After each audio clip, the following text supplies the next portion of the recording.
Abortion as a divisive issue in this presidential election gained new momentum last week, with Florida's High Court approving a law banning abortions in the state after 6 weeks. That brought renewed questions for presumptive Republican presidential nominee Donald Trump about whether he supports prominent members of his party who want a nationwide abortion ban. On his social media site Monday, Trump said each state should decide on its own. Many states will be different. Many will have a different number of weeks, or some will have more conservative than others, and that's what they will be. At the end of the day, this is all about the will of the people. States have those rights following a 2022 Supreme Court decision that overturned nearly 50 years of federal protections for abortions.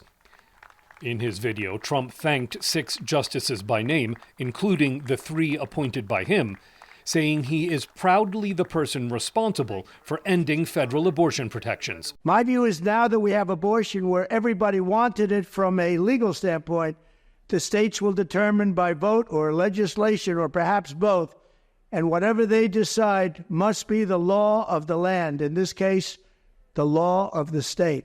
Joe Biden's been campaigning hard on reproductive rights, vowing to return federal abortion protections that were decided in the case Roe v. Wade. Folks, if America sends me a Congress that are Democrats, I promise you, Tom and I will restore Roe v. Wade as the law of the land again. Biden's running mate and Vice President Kamala Harris is part of a campaign to link Trump to more extreme abortion views. How dare these elected leaders believe they are in a better position to tell women what they need, to tell women what is in their best interest.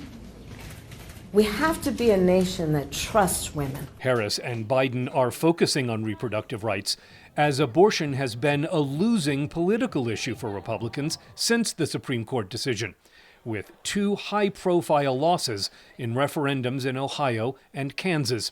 For this election, Trump appeared to urge his followers to recognize the political vulnerabilities of alienating moderates on abortion. You must follow your heart of this issue, but remember, you must also win elections to restore our culture and, in fact, to save our country, which is currently, and very sadly, a nation in decline. The head of one of America's biggest anti-abortion groups said Monday she was deeply disappointed by Trump's failure to back a nationwide ban, but said the group will still back Trump against Biden.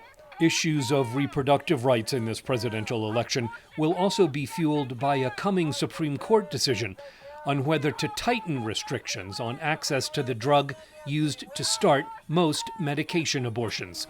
Scott Stearns, VOA News.